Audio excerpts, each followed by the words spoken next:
Binati ginigugma ko mga igsuon, ang Ebanghelyo karon, ang sumada sa Ebanghelyo karon, makita diya sa katapusang bahin.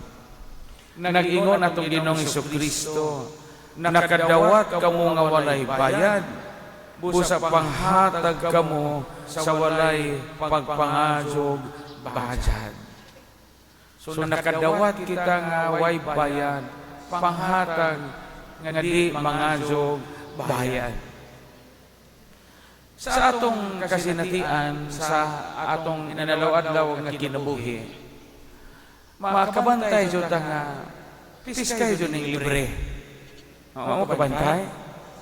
Mao bitaw nang mudugok ta og naay libre. Og naay pakals nga kayahog baboy unja imbitado tanan, daghan jud ng tawo mudugok kay libre man. Mao bitaw usahay naay maka-experience ta, bisan usahay makadungog tagnay atong mga ubang mga leader, mga politiko nga moyon og kana naay mga hiwi nga binuhatan, basta kusog manglibre, lusot gihapon na inilileksyon. Ngano man libre man. Kini ganing paimnon tag libre piskay. Pero kana mo inom ta nga atong bulsa hang kaazo imnon ng kulapo. O kanang tanduay, nga magipakuot man tag bulsa. Libre. Mga tag libre honta. Mabitaw itong mga ospital nato sa gobyerno nga libre at ito magpunsisok ang mga tao.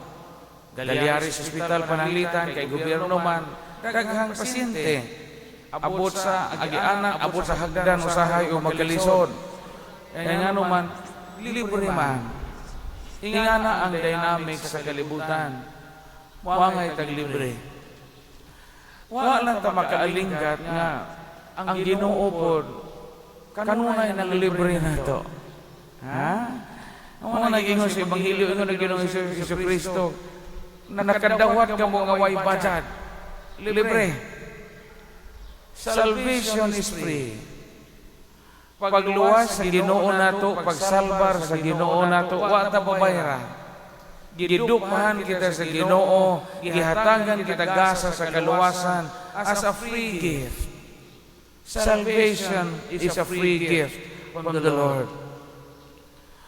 Unya, ug atong tan-awon atong ginabuhi, tanang gihatag sa Ginoo nato libre man.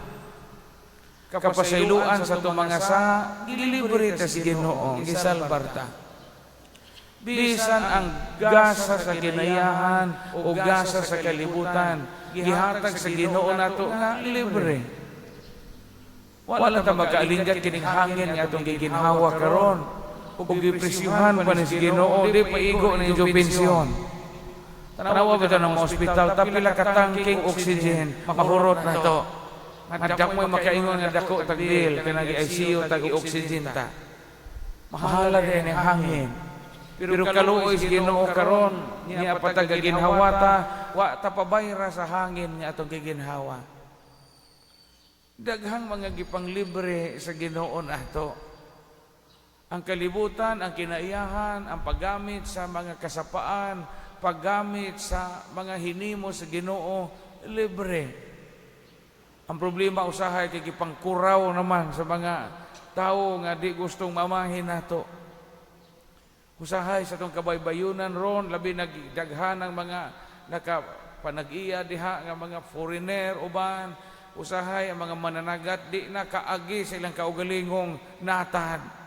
Kaya nga naman gipangkuraw na maghabog. Mo nga ilang imbis ilang bay ni, ilang asisala, na may nakapalit ani, gikuraw pog habog, habog pog alamre, dako nakagbakayan. Imbis injo ning juta so sa kaniang panahon, di nakakaagi sa mga kaugalingong nataran. Mamugos po kaagi, ito po'y dakong iro nga dakong ba-ba, mo po'y mohanggab sa imong tuhod. Di na ta libreng moagi sa itong kaugalingong dapit. Ang Ginoo sa kanunay naghatag na itong libre, pero ang tao mo'y di manglibre. Kaya ang gilibre sa tao ang isang kaugalingon. Manay usahay diferensya sa kalibutan. Nakadawat ka mo nga way bayad, busa panghatag ka mo sa way pagpangayog bayad.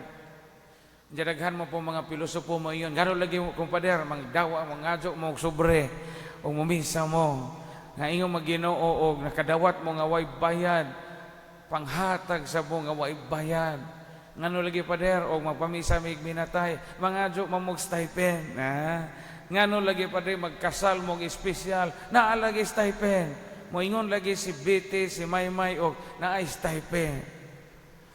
Kanang stipend, narabay man ha sa opisina, pader, pilay bayad ay ni mo pader. Pilay bayad ni mo pader, o ako kang pakaslon, ato sa tubigon, kay daghang kag followers. Napod sa mo yung, pila di ay kapader. Kusa pa, pero istoryaha, pila di ay kapader. Ang stipend, dili na bayad. Kay sacraments are to be given for free. At iman ina, kanang stipend ihatag ninyo, that is not a bayad sa sakramento, but actually it's your support to the church. It is your support to the church. It is your support to the minister of the church. E mauna ang inyong isuporta, aron naay kabuhian ang simbahan, aron naay kanon ang pare, nga mo'y kakasal o gabunyag sa inyong mga anak. But dili na bayad. Mo ito naging lang stipend. It's actually support na ninyo para sa simbahan o sa mga ministro. Kay ingon na nga itong Ginoong Jesucristo karon, panghatag sa mo sa di pagpangayo o bayad. Piskay na pamalandungan. Kaya nga mga tao karon nga bisag usa ka dahon nga kamunggay, presyuhan sa kabuok, tag 5 centavos, apil tong udlo, labi-labi na mapuntihi ka. Usahay mga zo, na isilingan nato mga zo, gamay lawngon sa milyona o pink princess, pabayran pa jud og data-data. Libre gulo man ang lawngon, hinatag bitaw na sa Ginoo. Daghan tag mga nadawat sa Ginoo nga, uwa ta babayra. Agad paunta nga, di po ta magpalabi o sinako sa itong kaugilingon. Iyon na Ginoong Jesucristo karon, panghatag sa way pagpangadjog bayad kay nalibre ta. Amen. Daigo ng Dios nga sa karon naghatag kanato sa mga butang nga bililhon nga wa kita pabayra.